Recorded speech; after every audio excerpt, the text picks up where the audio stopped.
অনুরোধ করি যুবক, প্লিজ যুবক, হৃদয়টাকে মেরে ফেলিও না। তুমি দেখো না, তোমার বয়স 22, 10 বছর বয়সে মা বলেছে স্কুলে যা, মাদ্রাসা যা, মানুষ হবি, ভবিষ্যৎ ভালো হবে। তুমি শোনোনি, ক্রিকেট, ফুটবল, সিনেমা, নাটক, কোথায় বিয়ে, কোথায় গায়ে হলুদ, গান বাজনা বাজিয়ে তোমার জীবন কাটাই দিছো। যুবক দেখো, 22 বছর বয়সে তুমি মূর্খ। তোমার পাশের বন্ধু পাইলট স্কুলে পড়ে, হ্যাঁ 10টা টিউশনি পড়ায়, 30,000 টাকাও কামায়। হ্যাঁ, তুমি যাকে বিয়ের প্রস্তাব দিচ্ছ কেউ রাজি নাই, ওর জন্য 5টা ঘর আসে, ওর মা বলছে এখনো ছোট, আরো পড়াশোনা করুক, আর তুমি বিয়ের জন্য হন্য হয়ে খুঁজতেছো। কোনো রিক্সাওয়ালা তোমাকে মেয়ে দিতে রাজি?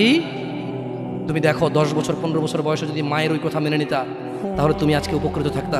আমি জামশেদ মজুমদার 27 বছর বয়সে এসে তোমাকে বলছি তুমি গান বাজনা ছেড়ে দাও। ইনশাআল্লাহ 60 বছর পরে মারা গেলে, 30 বছর পরে মারা গেলে, 70 বছর পরে মারা গেলে ওই উপকৃত হবা। আর তা না হলে এই গান বাজনার সাথে তুমি তোমাকে ধ্বংস করে দিচ্ছ। যেদিন নিঃশ্বাস বন্ধ হয়ে যাবে সেদিন হলেও বুঝবা। বুঝতে তোমাকে হবেই, জমিনের উপরে বোঝো অথবা জমিনের নিচে বোঝো, বুঝবে তোমাকে। শোনো, আল্লাহ কোনো কিছু বলেছে আর তুমি বুঝবা না, আহা হা, পার পাওয়া যাবে না। তবে তোমাকে বলি, যা করেছো করেছো, যা গান বাজনা শুনেছো শুনেছো, এবার আল্লাহকে ভয় করে সব ছেড়ে ইস্তেগফার করো, বলো আল্লাহ আমাকে ক্ষমা করেন, আমার এই 2 কানে গলিত সীসা ঢালিয়েন না ইয়া আল্লাহ। ছিলাম কিন্তু আমি উপলব্ধি করতে পারিনি, ইয়া আল্লাহ আজকে আমি উপলব্ধি করছি। আল্লাহ আমি আর কখনো বাদ্যযন্ত্র দিয়ে নিজেকে আনন্দিত করব না।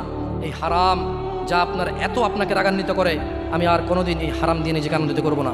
আমি অনুরোধ করব, চিটাগং শহরে থাকি বেশি দিন হয় না, তবে কারো বিয়ে হলে আর 2 দিনও ঘুম হয় না, এত পরিমাণ গান বাজনা বাজায়, আল্লাহি হৃদয় ভেঙে যায়। আল্লাহর কসম, কি দিয়ে বুঝায় আপনাকে? মন চায় মারামারি করি, মন চায় গালাগালি করি, মন চায় ঝগড়া করি, মন চায় ওর বিয়ে ভেঙে দেই, মন চায় নিজে পুলিশের ওসি হয়ে ওদের সবগুলো বন্ধ করি, মন চায় রাজনৈতিক নেতা হয়ে লাঠিছোটা নিয়ে এদেরকে পিটানো শুরু করি, মন চায় আল্লাহর থেকে অনুমতি আসুক, ওহি বন্ধ হয়ে গেছে, মন চায় আল্লাহ তুমি ওহি পাঠাও, একটাকে গলায় পাড়া দেয় কতক্ষণ। মন চায় নিজেকে যদি অনেক জ্ঞানী, অনেক কিছু হতাম, কোথাও গিয়ে যদি বলতাম গান বন্ধ করো, যদি বন্ধ করে দিত, যদি এমন কিছু হতাম, কত কিছু যে মন চায়। তোমার বিবাহ তুমি রামশ্যাম যদুমধুর মতো করে ফেলেছ। যুবক তুমি কেন কবুল পড়ে বিয়ে পড়ো? আমার তো বুঝে আসে না। বাবা আপনি কেন আপনার ছেলেকে কবুল পড়িয়ে বিয়ে দিচ্ছেন? আমার বুঝে আসে না। ভাই আপনি কেন আপনার মেয়েকে কবুল পড়িয়ে বিয়ে দিচ্ছেন? আমার বুঝে আসে না।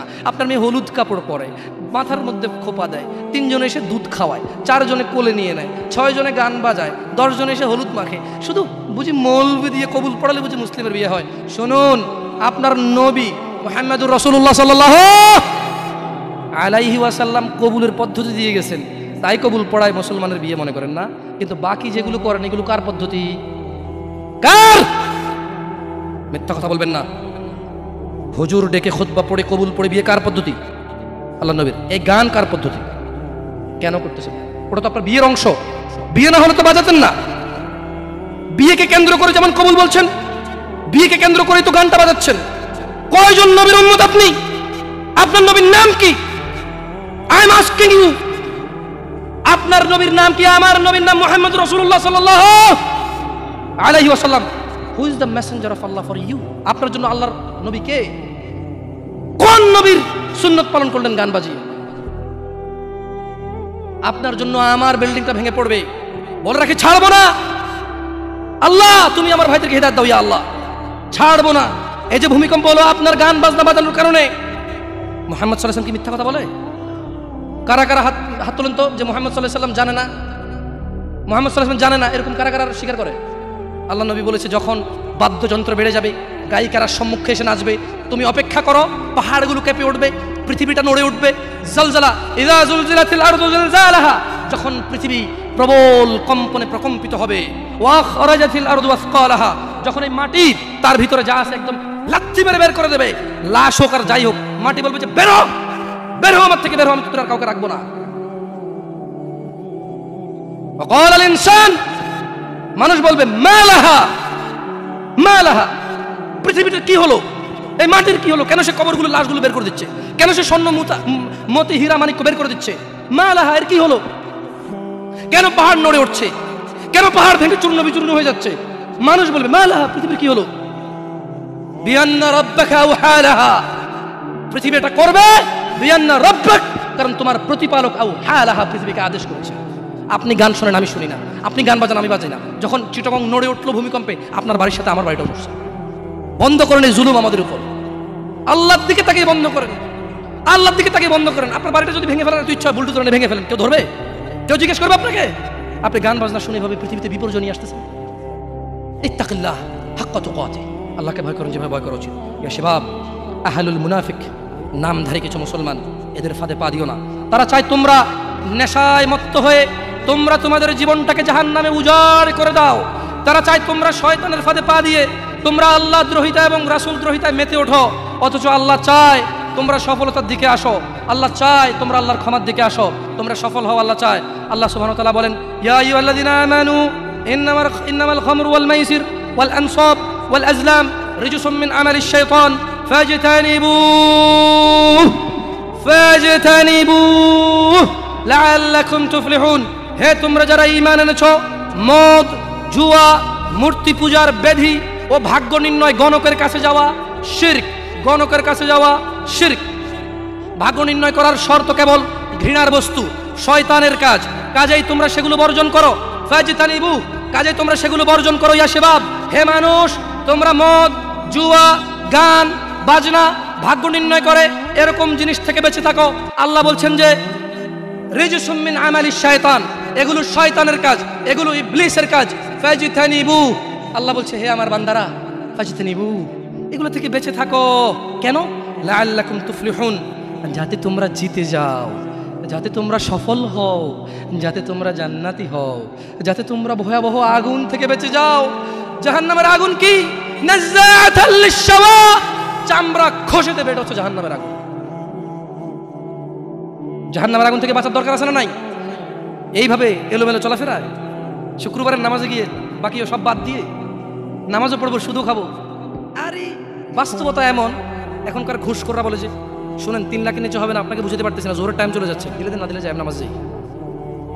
বড় আশ্চর্য, বড় আশ্চর্য।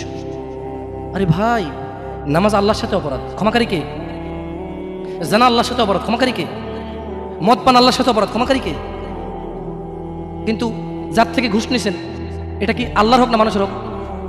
ক্ষমাকারী কে? মানুষ, আল্লাহ না।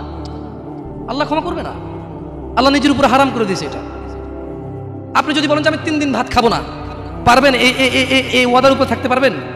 নাকি খিদের জ্বালা খেতেই হবে? আল্লাহ এতটাই ক্ষমতাবান, তিনি যদি বলেন যে আমি এটা করব না, তিনি এটা না করে থাকতে পারেন। অনেকে বলে যে আল্লাহ চাইলে পুরুষেরটাকে মহিলা বানাইতে পারবে। আমরা বলি যে আল্লাহ চাইলে সবই পারবে, কিন্তু আল্লাহ এখানে বলেছে যে আমি চাইবই না এটা। আর আল্লাহ এত ক্ষমতাবান, আমি এটা করবো না বলে পৃথিবীর কেউ জোর করে ওনাকে করাইতে পারবে না। আমরা কথা বুঝতে পারছেন?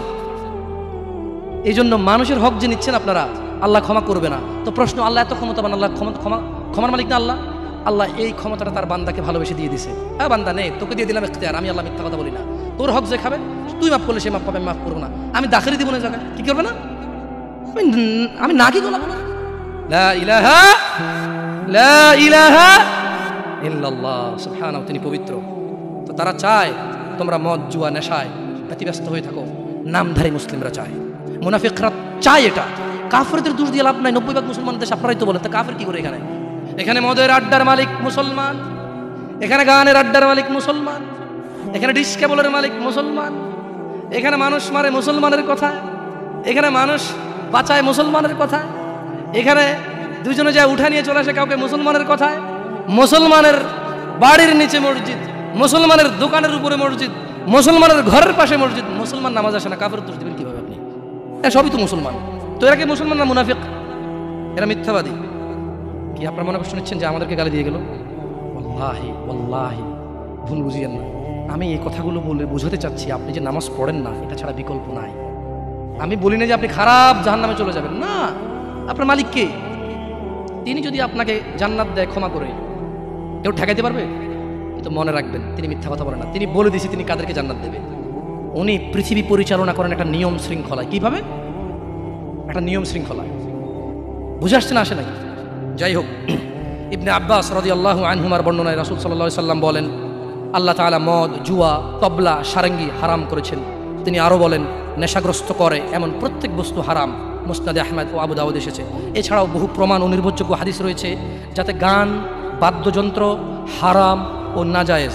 বলা হয়েছে এই ব্যাপারে বিশেষ সতর্কবাণী রয়েছে ও কঠিন শাস্তির ঘোষণা করা হয়েছে। রাসূলুল্লাহ সাল্লাল্লাহু আলাইহি সাল্লাম বলেছেন, আমার উম্মতের মধ্যে এমন সম্প্রদায় হবে যারা জেনা, ব্যভিচার, রেশমি কাপড় ব্যবহার, মদ পান ও ও গান বাদ্যকে হালাল করবে। আপনি আপনি আপনি খেয়াল করে দেখেন, আল্লাহ নবী ভবিষ্যৎবাণী দিয়ে গেছে যে আমার উম্মতের মধ্যে এমন কিছু লোক বের হবে যারা দাঁড়িয়ে থাকবে, 60 বছর বয়স হবে, মসজিদের সভাপতি হবে, স্কুলের সভাপতি হবে, অথবা কোনো পতি হইল না, কারো পতি হইল না, এমনি মানুষ ভিক্ষা করে হলো বিয়ে করে গান বাজার ব্যবস্থা করবে। ভিক্ষা করে হলো গান বাজার কি করবে, ব্যবস্থা করবে। নাহলে নাকি বিয়ে হচ্ছে না, নাহলে কি হচ্ছে না, বিয়ে হচ্ছে না। ওয়াল্লাহি যত পোলা তার বিয়েতে গান বাজা, বাবা জীবিত, এই বাবা দায়ী। যদি ওই বাবা বিয়েতে উপস্থিত থাকে, বাবা ছেলেকে ডাইরেক্ট বলবে, শোনো তোমার যৌবন আছে, তোমার ইনকাম আছে, তোমার ক্ষমতা, তুমি গান বাজনা বাজাবা। আমি বাবাকে আল্লাহ ক্ষমতা দিছে, আল্লাহকে আমি রাজি থাকবো না, তোমার বিয়ে হবে না। মেয়েকে বলবেন তোর বিয়ে হবে না, তুই গায়ে হলুদে যাবি মানি। আমি খালি এখান থেকে সরে যাই আর বলবো যে এইটা আমি বিয়েতে থাকবো না, এই বিয়ে হারাম, গান বাজনা বাজতেছে, গায়ে হলুদ হচ্ছে, আমি বিয়েতে থাকবো না, এটা আল্লাহ আমার পাওয়ার দিচ্ছে। তুই মক্কার ইমাম মানে যদি বিয়ে পড়াস আর আমি না রাজি না থাকি, তোর বিয়ে হারাম। বুঝাচ্ছে না, আসে নাই? পোলাই যদি মাইয়ে যদি নিজের পাওয়ার ইস্তেমাল করে, আপনিও নিজের পাওয়ার ইস্তেমাল করেন। বলেন যে কি পাওয়ার দেখাস রে আমার সাথে, আমি তোর বাপ, কি পাওয়ার দেখাস তুই, তুই আমাকে জাহান্নামে নিয়ে যাবি? নো, ফেরাউন পারেনি, নমরুদ পারেনি, আবু জাহেল পারেনি, আবু লাহাব পারেনি। তুই আমার জন্মের ছেলে, তুই এমন কাজ করবি আমাকে জাহান্নামে নিয়ে যাবি? না, আমি তোর সাথে একমত না, এই কাজে আমি নাই, এই কাজে আমি। বলতে পারবেন?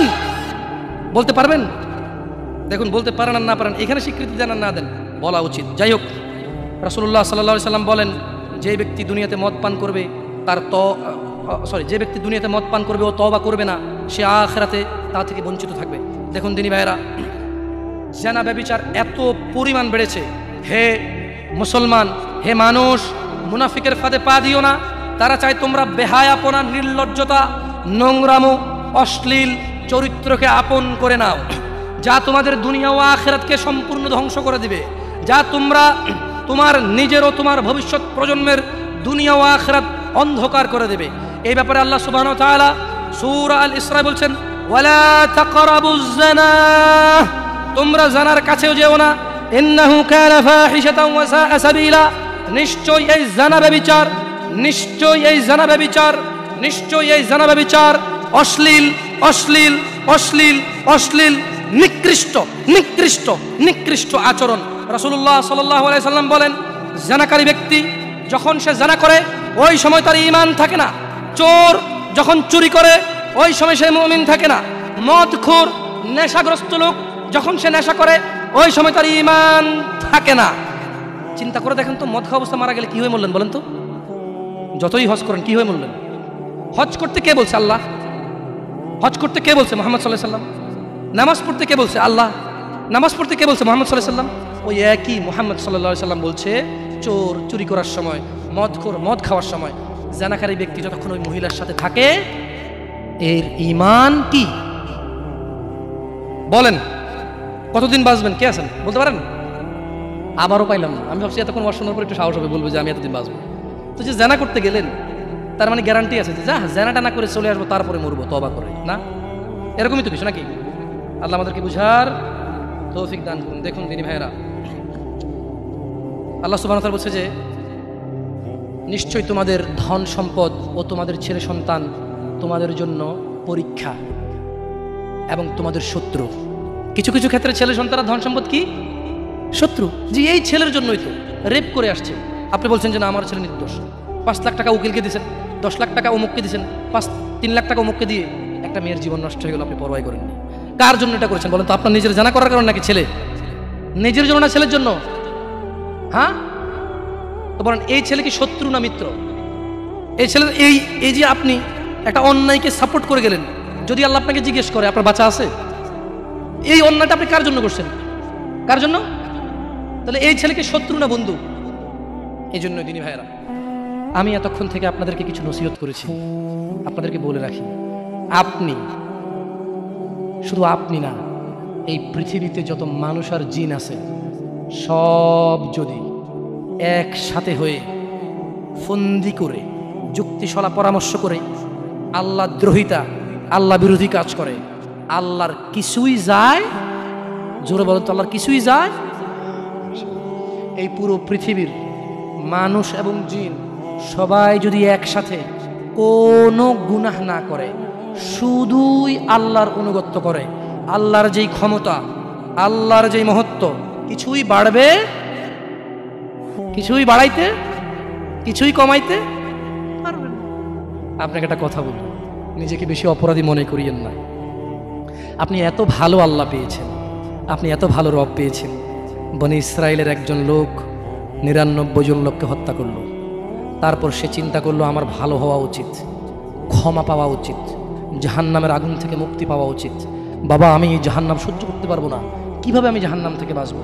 তখন সে একজন জ্ঞানী লোকের খোঁজ নিল এবং জিজ্ঞেস করলো যে আমার কি ক্ষমা হবে? ওই লোকে বলল যে না না, তোমার তো ক্ষমা হবে না। একবার তারেও মেরে কতজন পূর্ণ করলো? কিন্তু তার হৃদয়ে যন্ত্রণা কমেনি। ওই যে একটা যন্ত্রণা, কি কাজ করলে আমি ক্ষমা পেয়ে যাব, কি এমন কাজ করলে আমি আল্লাহর আযাব থেকে রক্ষা পাবো। সে আল্লাহকে প্রচন্ড ভয় পাচ্ছিল। অ্যাট দ্য সেম টাইম সে সিদ্ধান্ত নিয়েছিল যে সে আর হত্যাই করবে না, সে ভালো হয়ে যাবে, অন্যায় করবে না, সে অন্যায় করবে না। কিন্তু তার ভালো হওয়ার জন্য একটা গ্যারান্টি লাগবে যে কে আছে এমন যে আমাকে বলবে কি করলে আমাকে আল্লাহ ক্ষমা করে দেবে। ওই লোকটা যখন মারা যায় আল্লাহ তাকে জান্নাত দিয়েছে। কেন? সে ভালো হওয়ার ইচ্ছা পোষণ করেছে। আপনিও ভালো হওয়ার ইচ্ছা পোষণ করেন, করবেন তো ইনশাআল্লাহ। আর ভালো কখন হতে হবে? কালকে? কালকে কখন থেকে ভালো হতে হবে? না বিয়ের পরে। ভালো কখন থেকে হতে হবে? না চাকরির পরে। ভালো কখন থেকে হতে হবে? একটু দাঁড়িয়ে পাকার পরে, নাকি এখন থেকে? একটু নিজেকে প্রশ্ন করিয়েন, যখন বলবেন কালকে থেকে ভালো হয়ে যাব, মহা অন্যায় কথা। মানে আপনি নিশ্চিত গ্যারান্টি দিয়েছেন আপনি কালকে পর্যন্ত বাঁচবেন। এটা কত জঘন্যতম কথা না? আল্লাহ আমাদেরকে বোঝার তৌফিক দান করে দিন ভাইরা। একটা হাদিসে কুদসি শুনিয়ে চলে যাবো ইনশাআল্লাহ তাআলা। বক্তা এসে গেছেন মাশাআল্লাহ আলাইহি। আল্লাহ ইয়াহফাযহু ওয়া ইয়াহফাযকুম। আল্লাহ সুবহানাহু ওয়া তাআলা ফেরেশতাদেরকে ডেকে বললেন। কাকে? কাকে ডেকে বললেন? ফেরেশতাকে। যে হে ফেরেশতারা, আমার কোনো বান্দা সে যদি গুনাহ করার ইচ্ছা করে, কি করার ইচ্ছা? তুমি লেখিও না।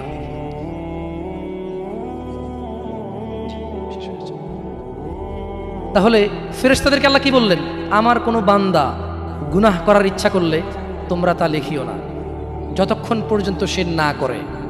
যখন সে এই অপরাধ করে ফেলে তোমরা লেখিও, বাড়তি লেখিও না, যতটুকু করেছে অতটুকুই লিখবা।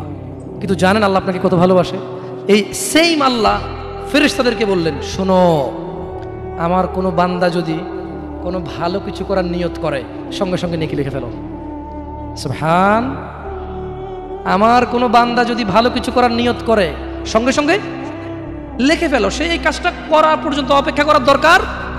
সে নিয়ত করছে এটা করবে, মাদ্রাসা দান করবে, মাহফিলে দান করবে, মসজিদে দান করবে, সিগারেট ছেড়ে দেবে, এখন থেকে ছেড়ে দিছে, প্রতিজ্ঞা নিছে, এখন থেকে মদ খাওয়া ছেড়ে দিছে, এই এখন এই মাহফিলে প্রতিজ্ঞা নিছে, ইনশাআল্লাহ তাআলা ফজরে আমার যা হয় হয়, মসজিদ আমার চেহারা দেখবে, আমি মসজিদের চেহারা দেখব। আল্লাহ বলছে যে ফেরেশতা লিখে ফেল, লিখে ফেল। এখন কিন্তু ফজর হয়নি, তো এই লোকটা এরকম প্রতিজ্ঞা করে যদি সে মসজিদে ফজরে উপস্থিত হয়ে যায়, যদি সে মদের বোতল আসলো কিন্তু খেলো না, জুলুম করার সুযোগ আসলো কিন্তু করলো না, সে এবার এই ভালো কাজটা বলে করেও ফেলছে, রাইট? আল্লাহ বলেন যে ফেরেশতা বাড়ায় লেখ, 10 থেকে 700 গুণ বাড়িয়ে দে। ইয়া আল্লাহ, ইয়া আল্লাহ, আমরা তো এতটা অপদার্থ হয়ে গেছি, এতটা নিমুখারাম নাফরমান হয়ে গেছি, ভালো কিছু করার নিয়ত করি না। কোন হুজুর আসা ঠিক কিনা, সবাই ঠিক, তারপর শেষ, সব শেষ। না, আমাকে ঠিক বলতে হবে না, এখানে সবাইকে শুনে ঠিক বলতে হবে না, আপনি ঠিক হয়ে যান। আল্লাহ আমাদেরকে বোঝার তৌফিক দান করুন।